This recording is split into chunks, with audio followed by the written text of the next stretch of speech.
তারেক রহমান কইছে যে এই দেশে চরমপন্থা এবং মৌলবাদের অভয়ারণ্য যেন পরিণত হইতে না পারে।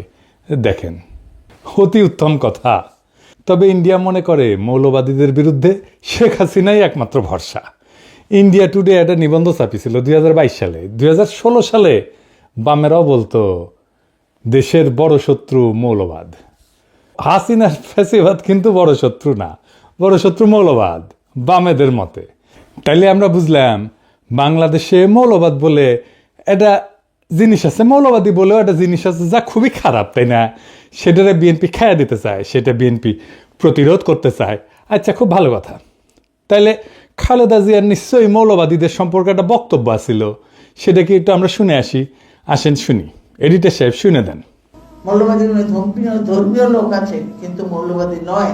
তারা বাংলাদেশকে ভালোবাসে, তাদের অবদান আছে দেশের জন্য এবং তারা দেশকে রক্ষা করতে চায়। তার মানে খালেদা জিয়ার বক্তব্যের বিরুদ্ধে দাঁড়াইল তারেক রহমান। এই মৌলবাদ নিয়ে কেন বাঙ্গুয়েলিদের এত চুলকানি? আসেন এটা একটু দেখি, তাইলে বুঝবো বিএনপি কার খপ্পরে পড়িছে। মৌলবাদ এদের ইংরেজি হইতেছে ফান্ডামেন্টালিজম। এই শব্দের উৎস কখন?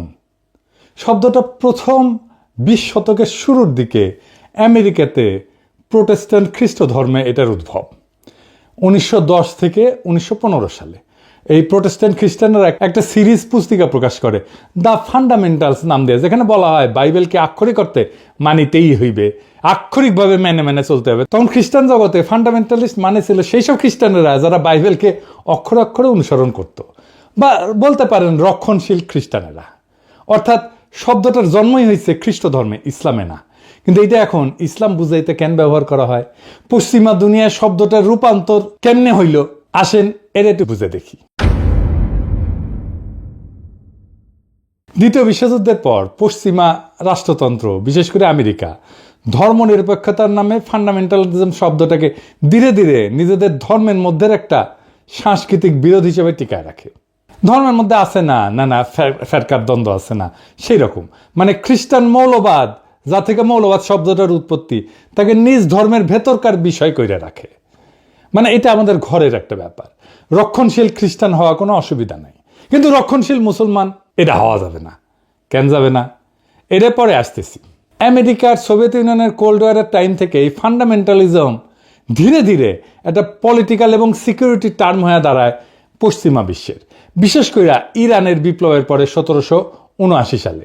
ওই সময় থেকে পশ্চিমা মিডিয়া এবং একাডেমিয়া ইসলামকে কেন্দ্র কইরা ইসলামিক ফান্ডামেন্টালিজম শব্দটা ছড়াইতে শুরু করে। এখন প্রশ্ন হইতে পারে যে কেন ইসলামকে টার্গেট করা হইল? পশ্চিমা দুনিয়া কল্পনাও করে নাই যে ইসলামের নামে একটা রাষ্ট্র বিপ্লব হইতে পারে এই 20 শতাব্দীতে, কিন্তু হইল। এছাড়াও পশ্চিমের আছে ক্রুসেড এবং অটোমানের কাছে পরাজয়ের স্মৃতি। সেই কারণেই পশ্চিমের কল্পনায় ইসলাম সবসময় একটা চ্যালেঞ্জার সভ্যতা। ক্রুসেডে তারা হার মানে, আবার 1753-তে কনস্টান্টিনোপলের পতন ঘটে, 1600 শতকে ভিয়েনার অবরোধ ঘটে। এই সমস্ত ইতিহাস ইউরোপীয় সভ্যতাকে মনে করায় দেয় ইসলাম সামরিক এবং সাংস্কৃতিকভাবে তাদের প্রতিদ্বন্দ্বী। আবার ভিয়েনা অবরোধ কি, এটা কি জানেন? জানেন না? আসেন জেনে নিই। অটোমান সম্রাটেরা 2বার ভিয়েনা অবরোধ করে 16 শতকে। এই অবরোধ ব্যর্থ হয়। কেন ভিয়েনা এত গুরুত্বপূর্ণ ছিল জানেন? ভিয়েনা ছিল ইউরোপের প্রবেশের দরজা। যদি অটোমানরা যে ভিয়েনা দখল করতে পারত, তবে তারা জার্মানি, ইতালি, ফ্রান্স পর্যন্ত অগ্রসর হইতে পারত। তাই ভিয়েনায় যে অবরোধগুলো হয়েছিল, যেটা ঠেকাই দিতে পারছিল ইউরোপিয়ানরা, সেই জন্যই ইউরোপিয়ান চেতনায় সেটা সভ্যতার রক্ষা হিসাবে স্মরণীয় হয়ে আছে। এবং ভয়েরও কারণ, যদি ভিয়েনা দখল হয়ে যাইত তাহলে তো ইউরোপ মুসলমানদের দখলে চলে যেত। ক্রুসেড পর্ব শেষ হওয়ার পরেও ইউরোপে ইসলামকে চিরশত্রু হিসেবে কল্পনা করা হইতো, মূলত ভিয়েনা অবরোধের মতো ঘটনার কারণে। কিন্তু আধুনিক যুগে ধরেন অটোমান সাম্রাজ্যও নাই এবং ইসলামী শক্তি বিভক্ত, তারপরেও ভেতরে ভেতরে পুনর্জাগরণ বা বিপ্লবের একটা আশঙ্কা পশ্চিমের আছে। আর বিপ্লব তো হয়ও ইরানে। এবং আরেকটা কারণ হইতেছে খুব গুরুত্বপূর্ণ, যে পশ্চিম তো পশ্চিমা সভ্যতার যে সংকট, তার কোনো সমাধান দিতে পারেনি। যেমন কি সংকট? পশ্চিমা সভ্যতার কিছু অমীমাংসিত সমস্যা আছে। যেমন পশ্চিমা সভ্যতা বিজ্ঞান, প্রযুক্তি, গণতন্ত্র, মানবাধিকারে বড় অবদান রাখলেও কিছু মৌলিক সমস্যার আজও সমাধান করতে পারেনি, যেমন বৈষম্যের সমাধান করতে পারেনি। এই পুঁজিবাদী সমাজ ধনী গরিবের বৈষম্য ক্রমাগত বাড়াইছে। বলা হয়তো ধনীদের তরফ থেকে ট্রিকল ডাউন করতো, আস্তে আস্তে ব্যয় ব্যয় ব্যয় ব্যয় চুইয়ে পড়ে নিচের লোকেরা আস্তে আস্তে কিছুটা সম্পদ হয়তো পাইতো। পশ্চিম ব্যক্তি স্বাধীনতাকে সর্বোচ্চ করছে, কিন্তু সমাজ, কমিউনিটি, পরিবার এগুলো ভেঙে গেছে। মানুষ একা, বিচ্ছিন্ন, বিষণ্ণতায় ভোগে। রাষ্ট্র, রাজনীতি, ধর্ম বা নৈতিকতা থেকে বিচ্ছিন্ন হয়ে গেছে। এর ফলে যুদ্ধ, এর ফলে উপনিবেশিকতা, এর ফলে পরিবেশ ধ্বংস, এবং সব কিছুকে বলা হয় প্রগতিশীলতা, প্রগতি, নেসেসিটি, এই বলে বৈধতা দেওয়া হয়। পশ্চিমা বিশ্বে যে ক্ষমতার দ্বন্দ্ব, এটাকে বলা হয়তো যে ব্যালেন্স অফ পাওয়ার যদি থাকে, অনেকগুলো শক্তির যদি শক্তিশালী যদি রাষ্ট্র থাকে, তাহলে একটা ব্যালেন্স অফ পাওয়ার হবে, এইটা স্থায়ী শান্তি নিশ্চিত করতে পারবে। কিন্তু করতে পারেনি, যুদ্ধ কোথাও থামাইতে পারেনি। 2টা বিশ্বযুদ্ধ হয়েছে, কোল্ড ওয়ার হয়েছে, আজকেও তো যুদ্ধ হইতেছে বিভিন্ন দেশে, তাই না? এখনো ইউক্রেনে যুদ্ধ হইতেছে, কয়েকদিন আগে ইসরায়েল ইরান যুদ্ধ হইল। আর প্রকৃতি, পরিবেশ, এটা ধ্বংস হয়ে গেছে। কারণ প্রকৃতি পরিবেশকে এটা মনে করে এটা ভোগের একটা বিষয়। যাকে সভ্যতা বলে মনে করে পশ্চিম, তা মনে করে যে এই পরিবেশ থেকে সব কিছু টেনে আমি ভোগ করলেই আমি সভ্য হইতে পারবো। এর ফলে পরিবেশ ধ্বংস হয়ে গেছে, জলবায়ু পরিবর্তন হচ্ছে, প্রাকৃতিক সম্পদের সংকট এখন একটা বৈশ্বিক হুমকি। এই জায়গায় ইসলাম একটা অল্টারনেট সমাধান দিতে পারে, যদি ইসলামকে কেবল ধর্ম না, একটা সভ্যতাগত প্রস্তাবনা হিসাবে দেখা হয়। তবে কিছু জায়গায় তো কিন্তু বিকল্প দেয়, যেমন অর্থনীতিতে এটা একটা ন্যায়সঙ্গত বন্টনের একটা ব্যবস্থা দেয়, প্রস্তাবনা দেয়। এমন একটা ব্যবস্থা দাঁড় করায় যেখানে সম্পদ এক জায়গায় জমে থাকতে পারে না, এটা ঘুরতে বাধ্য হয়। পুঁজিবাদ বা সমাজতন্ত্র এই দুইটার বাইরে যায়। ইসলাম একটা সোশ্যাল জাস্টিস, এর তার সাথে সাথে প্রপার্টি রাইটসের মডেল দেয়। তারপরে সমাজকেন্দ্রিক একটা জীবন দেয়। ইসলাম ব্যক্তিকে সম্মান দেয়, কিন্তু সমাজকে ভাঙে না। পরিবার, প্রতিবেশী এবং তার যে উম্মাদ ধারণা, এটা মানুষকে সম্পর্কিত করে রাখে। আর নৈতিক যে রাজনীতি, সেটা রাষ্ট্র শুধু আইনের মেশিন না, বরং নৈতিক দায়িত্বশীলতার কেন্দ্র। ইসলামের একটা ধারণা আছে, আমানতের ধারণা। ক্ষমতা একটা আমানত, ক্ষমতা মানে দায়বদ্ধতা। আমাদের এই লিবারাল ডেমোক্রেসিতে জবাবদিহিতা কার কাছে? জনগণের কাছে, তাও দিতে চায় না তারা। কিন্তু ইসলামে জবাবদিহিতা কার কাছে? জনগণের কাছে অবশ্যই, কিন্তু উপরালার কাছেও, কেবল নাগরিকের কাছে না, খোদা তাআলার কাছেও। শান্তির ধারণাও ধরেন ইসলামে একটা খুব র্যাডিক্যাল চিন্তা আছে। ইসলাম যুদ্ধকে বৈধ করে শুধু আত্মরক্ষায়, মানে নিপীড়ন বন্ধ করতে 2টা জায়গায়। শক্তি ব্যবহার মানে আধিপত্য না, ন্যায় প্রতিষ্ঠা। পশ্চিমের যেটা জাস্ট ওয়ার থিওরি, সেটার বাইরে একটা নৈতিক শান্তির তত্ত্ব এটা। তার মানে ইসলামের যুদ্ধ 2 জায়গায় বৈধ, আত্মরক্ষা এবং জুলুম বন্ধে। শক্তির ব্যবহার এটা আধিপত্যের জন্য না, ন্যায়ের প্রতিষ্ঠার জন্য। এমনকি ধরেন প্রকৃতির সাথে সম্পর্ক, ইসলাম প্রকৃতিকে আমানত হিসেবে বলে, শোষণের বস্তু না। খিলাফার যে ধারণা, সেখানে মানুষ প্রকৃতির উপরে শাসক না, তার রক্ষক। এই যে পরিবেশগত বিপর্যয় হতো, এই পরিবেশগত বিপর্যয় হতো না পৃথিবীতে যদি ইসলামের দৃষ্টিতে পরিবেশ আর দুনিয়াকে দেখা হইতো। তাই ইসলামকে একটা বিকল্প সভ্যতার ধারণা হিসেবে এটা একটা পরীক্ষা নিরীক্ষা করা সম্ভব সমাজে, রাষ্ট্রে। আমি আমার পিএইচডি গবেষণার কথাই বলি, এইখানে যেখানে গ্যাপ, সেখানে ইসলামের ধারণা প্রযুক্ত করলে সমস্যাটা মিটে যায়, কিন্তু এটা নিয়ে অন্যদিন আলাপ করা যাবে। তাই ইসলাম শুধু না, পুরা ফান্ডামেন্টালিজম, এই মৌলবাদ শব্দটা ইসলামের সাথে যুক্ত কইরা একটা ভয় তৈরি করা হয় পশ্চিমে। কারণ আধুনিক রাষ্ট্রতন্ত্র এবং গণতন্ত্রের চ্যালেঞ্জ পশ্চিমা রাষ্ট্রতন্ত্রের চোখে ইসলাম একটা আদর্শগত বিকল্প হয়ে দাঁড়ায়। অর্থাৎ গণতন্ত্র, লিবারালিজম, সেকুলারিজমের বাইরে এক সম্পূর্ণ সামাজিক রাজনৈতিক কাঠামো হাজির করে ইসলাম। তাই একে প্রতিরোধ করার জন্য ইসলামিক ফান্ডামেন্টালিজম শব্দ দিয়ে তাকে ব্যাকওয়ার্ড, ইরেশনাল, অযৌক্তিক, ভায়োলেন্ট, সহিংস এইটা বলে চিত্রিত করা হয়। মুসলিম রাজনৈতিক আন্দোলনগুলোকে যদি ফান্ডামেন্টালিস্ট হিসেবে ট্যাগ দেওয়া যায়, তাহলে তাদেরকে আন্তর্জাতিকভাবে অগ্রহণযোগ্য কইরা দমনকে বৈধতা দেওয়া যায়। কিন্তু দেখেন, হিন্দু ধর্মে কোনো মৌলবাদ নাই, খ্রিস্ট ধর্মে মৌলবাদ নাই, খ্রিস্ট ধর্মে মৌলবাদকে আলাদা করে দেখা হয়। কেন? খ্রিস্ট ধর্মে ফান্ডামেন্টালিজম এটা আভ্যন্তরীণ ধর্মতাত্ত্বিক এবং সাংস্কৃতিক দ্বন্দ্ব।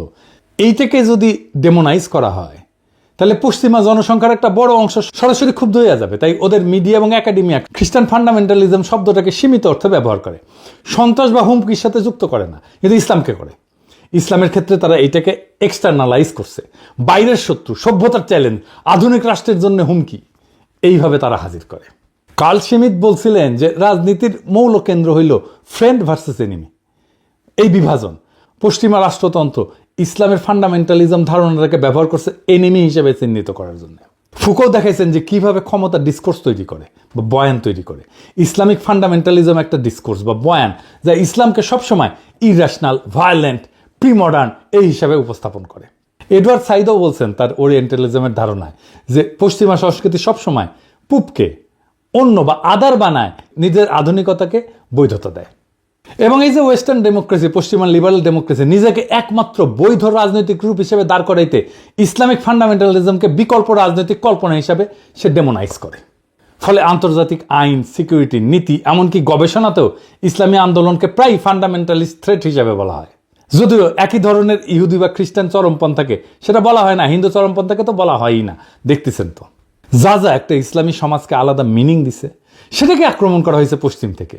নিজের কালচারকে, নিজের প্র্যাকটিসকে ঘৃণা করতে শেখানো হয়েছে। আফগানিস্তানে বোরখা পরা ছিল ফ্যাশন, এটা অভিজাততন্ত্রের প্রতীক।